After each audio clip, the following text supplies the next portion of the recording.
এই তো আছি বাবা, তুমি বলো।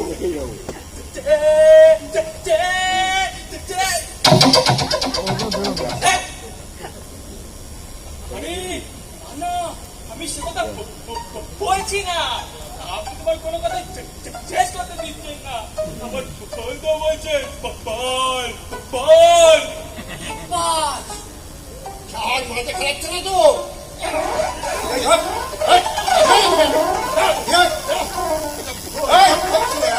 এখন ঘুমা তো।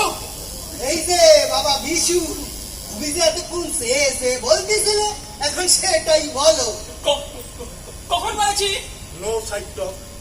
আর তোমার ওই আঙুলটা একটু পছন্দ হয়েছে, তাই একটু চেখে দেখতে চেয়েছি। তোমারই বাবা দাদু আর কি দরকার ছিল শুনে?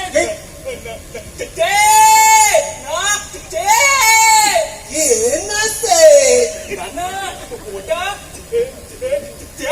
নয়। কি বললি? চেয়ারম্যানের নয়?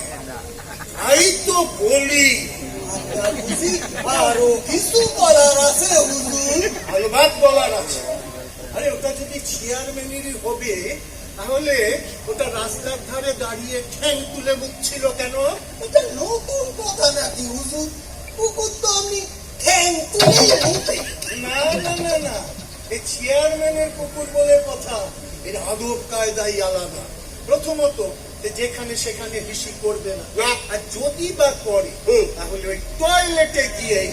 আমরা সবই চোখে পড়ে যায়, তবে ওই রাস্তার মধ্যে সেরকম কোন টয়লেট না থাকাতে ওই দেওয়ালটা করে। এটা কোনো সভ্য শিক্ষিত কুকুর হতে পারে না। এটা একেবারে রাস্তার কুকুর, একেবারে খেতে।